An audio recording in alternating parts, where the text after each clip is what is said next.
नॉर्सेट में हर बार एक question PPS से जरूर पूछा जाता है। आइए जानते हैं आज अपन पोस्टपार्टम हेमरेज के बारे में और अपना ये एक क्वेश्चन पक्का करते हैं। तो पोस्टपार्टम हेमरेज क्या होता है? It is an excessive bleeding after delivery. Delivery के बाद यदि किसी वुमन को एक्सेसिव ब्लीडिंग हो रही है तो उसको अपन किस में इंक्लूड करेंगे? पोस्टपार्टम हेमरेज में इंक्लूड करेंगे। अब ब्लीडिंग का पैरामीटर अपने को ध्यान रखना है, यहाँ से क्वेश्चन पूछा गया है। यदि मोर देन 500 ml ब्लीडिंग हो रही है आफ्टर वेजाइनल बर्थ, यानी नॉर्मल वेजाइनल डिलीवरी के बाद यदि मोर देन 500 ml ब्लीडिंग हो रही है तो उसको अपन इंक्लूड करेंगे पीपीएच में।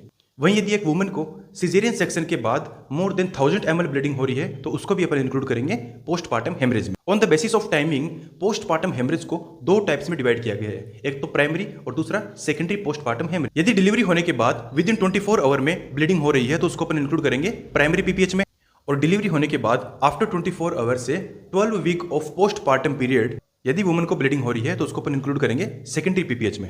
पोस्टपार्टम हेमरेज के ये चार मुख्य कारण है जहां से एग्जाम में क्वेश्चन भी पूछा गया है। कोजेस की बात करें तो इनको अपन एक नेमोनिक्स में याद रख सकते हैं, 4T। First T, tone, uterine atony, यानी कि यदि वुमन में यूट्रस में कॉन्ट्रेक्शन ही नहीं लग रहे हैं डिलीवरी होने के बाद तो उसको पोस्टपार्टम हेमरेज हो सकता है।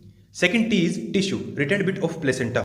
यदि डिलीवरी होने के बाद प्लेसेंटा का कोई टुकड़ा इनसाइड यूट्रस रह जाता है तो वो भी ब्लीडिंग का मेन कारण माना जाता है। Third T is trauma, genital tract में कोई इंजरी हो जाए तो उसकी वजह से भी पीपीएच हो सकता है। And fourth T is thrombin, यदि किसी वुमन को कोगुलोपैथी हो, लाइक डिसेमिनेटेड इंट्रावेस्कुलर कोगुलोपैथी हो, तो उसके कारण भी वुमन को पोस्टपार्टम हेमरेज हो सकता है। पीपीएच के मैनेजमेंट के लिए एक वुमन को यूट्राइन मसाज दे सकते हैं। मसाज दे करके बोगी यूट्रस को, यानी कि सॉफ्ट यूट्रस को अपन क्या कर सकते हैं? फर्म कर सकते हैं, जिसके कारण होने वाली ब्लीडिंग स्टॉप हो। इसके अलावा ड्रग्स में यूट्रोटोनिक्स ड्रग दी जाती है, लाइक ऑक्सीटोसिन है, मिजोप्रोस्टोल है, इर्गोट डेरिवेटिव लाइक मिथाइल इर्गोनोमाइन है, या फिर कार्बाप्रोस्ट जैसी ड्रग्स जो कि यूट्रस में कॉन्ट्रैक्शन क्रिएट करती है, ये दी जाती है। इसके अलावा ब्लीडिंग स्टॉप करने के लिए ट्रेनेक्सामिक एसिड दी जाती है। साथ ही साथ यदि वुमन के अंदर रिटेन्ड बिट ऑफ प्लेसेंटा है तो उसको रिमूव किया जाता है, और इसके अलावा यदि एक्सेसिव ब्लीडिंग हो चुकी है तो उसमें ब्लड ट्रांसफ्यूजन भी किया जाता है। पीपीएच के कॉम्प्लिकेशन की बात करें तो हाइपोटेंशन एंड शॉक इसके मेन कॉम्प्लिकेशन माने जाते हैं, और प्रिवेंशन के लिए active management of third stage of labour